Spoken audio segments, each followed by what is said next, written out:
13장 8절에서 10절입니다. 피차 사랑의 빛 외에는 아무에게든지 아무 빛도 지지 말라. 남을 사랑하는 자는 율법을 다 이루었느니라.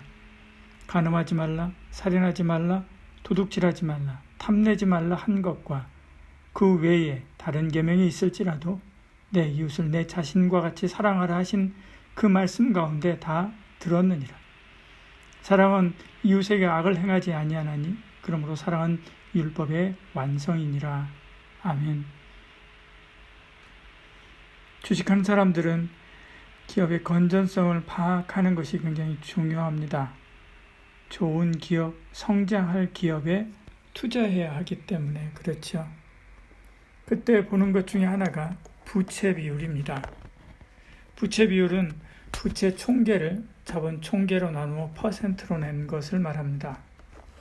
일반적으로 부채 비율이 100%에서 200% 내에 있으면 건전한 기업으로 봅니다. 부채 비율이 100%라고 하는 것은 부채와 자본이 같다는 것입니다. 다시 말해서 그 회사가 운용하는 자금의 50%는 부채라는 말이기도 하죠. 부채 비율이 200%라고 하는 말은 부채가 자본에 비해서 2배나 더 많다는 것입니다. 그 회사가 운용하는 자금의 66%는 부채다라고 하는 말이죠. 그 기업이 속한 산업이나 업종에 따라 약간씩 다르긴 하지만 일반적으로 이런 100%에서 200% 사이에 있는 그런 기업들이 건전하다라고 생각합니다. 그걸 보면 그야말로 빚지지 않고 살 수 없는 시대이지요. 네, 오늘 성경은 빚지지 말라라고 말씀합니다. 8절에요. 피차 사랑의 빚 외에는 아무에게든지 아무 빚도 지지 말라 그렇게 말씀하죠. 빚을 진다라고 하는 것은 오페일로라고 하는 말입니다. 금전적 채무는 물론이고 국가나 개인에 대한 도덕적인 의무도 포함되는 거죠. 어떻게 그럴 수 있나요? 우리는 이미 그것이 불가능한 그런 사회에 살고 있습니다. 그래도 빚을 최대한 줄여야만 하죠. 미국 경제학자 토트 부코홀츠는 다시 국가를 생각하다라고 하는 책에서 번영했던 국가가 불황으로 접어들 때 나타나는 공통적인 현상 5가지를 이야기합니다. 번영했던 국가가 불황의 시기로 접어들 때 출산율의 하락, 국제무역의 활성화, 부채의 증가, 근로윤리의 쇠퇴, 애국심의 소멸이라고 하는 5가지 현상이 나타난다고 합니다. 이 중에 부채의 증가가 있지요. 부유한 나라는 대출이 느는 경향이 있습니다. 개인은 죽음의 빚이 탕감되거나 혹은 면책됩니다. 그러나 그 빚은 사라지지 않죠. 정부의 몫이 됩니다. 부자 나라는 또 다른 곳에서 돈을 많이 빌릴 수도 있지요. 우리나라도 부채 비율이 점점 늘어나고 있어서 걱정들 하고 있습니다. 그러나 OECD에 비하면 그렇게 많은 것이 아니다라고 이야기를 하죠. 바로 부유한 나라로 올라갈수록 부채 비율이 많다는 것입니다. 그럼 그 빚은 누가 담당해야 됩니까? 누군가 갚아야 되죠. 미래 세대가 고스란히 담보해야 하는 것이죠. 미래 세대는 빚을 짊어지려고 국가에 충성하지 않습니다. 그래서 자꾸 외국으로 이민 가고 떠나죠. 그래서 결국 나라가 무너지는 것입니다. 이 말씀은 사랑의 빚 말고는 타인에게 어떤 부담도 두지 말라라고 한 말입니다. 사람에게 신세지지 말라는 말이죠. 그것이 올무가 되기 때문에 그렇죠. 결국 망하는 지름길이 되기 때문에 그렇습니다. 여러분, 빚내는 거 너무 좋아하지 마시길 바랍니다. 은행만 배불리는 것이죠. 되도록이면 빚내지 말고 건전한 재정 건전성, 가정의 재정 건전성을 유지하는 저와 여러분 되기를 소원합니다. 그러나 이 말씀의 핵심은 여기에 사실 있지 않습니다. 사랑하라는 것이 있지요. 남에게 해야 할 의무를 다해야 합니다.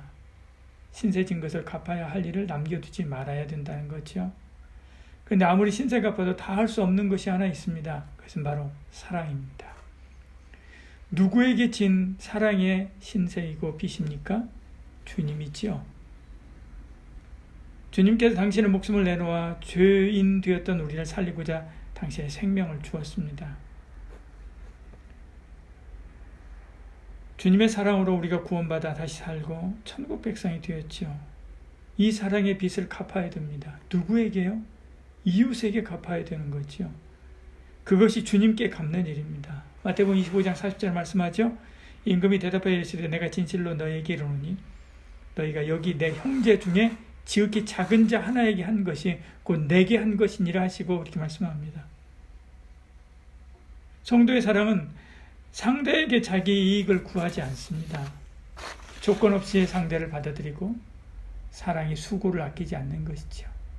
이것이 주님의 사랑입니다. 이것이 이웃을 통해 주님께 갚아야 될 사랑의 빛이기도 하지요. 요한복음 15장 12절에 말씀합니다. 내 계명 곧 내가 너희를 사랑한 같이 너희도 서로 사랑하라 하는 이것이니라 이렇게 말씀하지요. 갚는 것입니다. 누구에게요? 8절에 말씀합니다. 피차 사랑의 빛 외에는 아무에게도 지지 말라 말씀하지요. 아무든지 누구든지지요. 거기에는 자기 자신도 포함됩니다. 로마 13장 9절에 말씀하죠.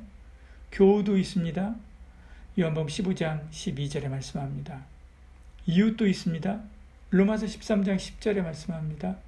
원수도 있습니다. 마태복음 5장 43절에 말씀하죠. 중요한 것은 자기가 사랑하고픈 사람만 사랑하는 것이 아니라 주님이 붙여주신 사람을 사랑하는 것이지요. 나의 생활권으로 밀어 넣어 주신 사람, 그들이 주님이 나에게 붙여준 사람입니다. 어제 함께 이야기한 그 사람을 사랑해야 되고 오늘 내가 만난 그를 사랑해야 됩니다. 그들을 위해서 기도해야만 하지요. 나는 너에게 이르노니 너희 원수를 사랑하며 너희를 박해하는 자를 위하여 기도하라 말씀하지요. 사랑해야 됩니다. 그러면 구체적으로 어떻게 사랑해야 됩니까? 말과 혀로만 사랑하지 않고 행함에 진실함을 더해서 사랑해야만 합니다. 요한일서 3장 18절 이렇게 말씀합니다. 자녀들아 우리가 말과 혀로만 사랑하지 말고 행함과 진실함으로 하자 그렇게 말씀하지요. 헐벗고 굶주린 자에게 평안하라, 따뜻하게 옷 입어라, 밥 먹으라 라고 말해주는 것이 사랑이 아닙니다. 야고보서 2장 15절 16절은 이것을 말씀하죠. 내 형제나 자매가 헐벗고 일용할 양식이 없는데 너희 중에 누구든지 그에게 이르되 평안히 가라, 덥게 하라, 배부르게 하라 하며 그 몸에 쓸 것을 주지 아니하면 무슨 유익이 있으리요 이렇게 말씀합니다. 밥을 주어야 되지요. 옷을 덮어주어야 됩니다. 야, 살 좀 빼라, 공부 좀 해라, 운동 좀 해라 하는 것이 사랑이 아니라 살 빠지도록 함께 운동해주고 부족한 공부 도와주는 것이 사랑이라는 거죠. 행함이 없는 믿음이 죽은 믿음이듯이 행함이 없는 사랑은 울리는 꽹과리에 불과합니다. 그러면 이 사랑을 구체적으로 어떻게 실천해야 됩니까? 성경입니다. 구약의 율법도 사랑의 구체적인 실천 방안을 담고 있습니다. 그 율법을 완성하는 것이 사랑의 실천입니다. 그러므로 구체적인 사랑의 방법을 다른 데서 찾을 것이 없습니다. 성경에서 찾아야만 하지요. 간음하지 말라, 살인하지 말라, 도둑질하지 말라, 탐내지 말라 한 것과 그 외에 다른 계명이 있을지라도 내 이웃을 내 자신과 같이 사랑하라 하신 그 말씀 가운데 다 들었느니라. 사랑은 이웃에게 악을 행하지 아니하라니 그러므로 사랑은 율법의 완성이니라. 9절 10절 이렇게 말씀하지 않습니까? 성경을 떠나서 마음 가는 대로 사랑하고 하고 싶은 대로 사랑하고 세상 방법대로 사랑하고 섬기다가 오히려 서로에게 상처만 남기지요. 이웃에게 악을 행하는 꼴이 될 수가 있습니다.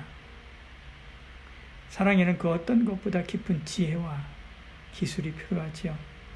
그러지 않으면 사랑을 핑계로 더 소중한 상대방의 자존심을 무너뜨리고 사랑을 핑계로 자기 의만 드러내는 교만한 사람이 될 수 있습니다.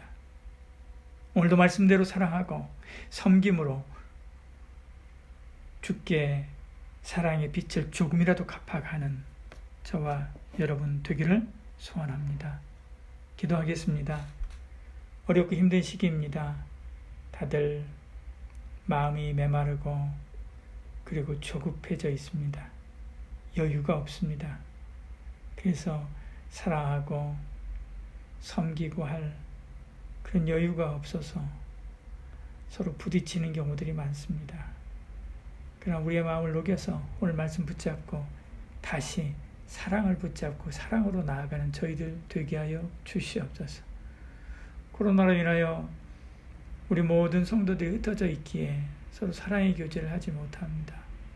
다들 이 사랑의 교제 온전히 할 그날을 소망하며 기다리고 있습니다. 속히 그날이 찾아오게 하여 주시옵소서. 오늘 밤부터 태풍이 온다고 합니다. 하나님이여, 우리 모든 성도들의 가정과 기업 지켜주시고 안전하게 하여 주시옵소서. 예수님 이름으로 기도드리옵나이다. 아멘.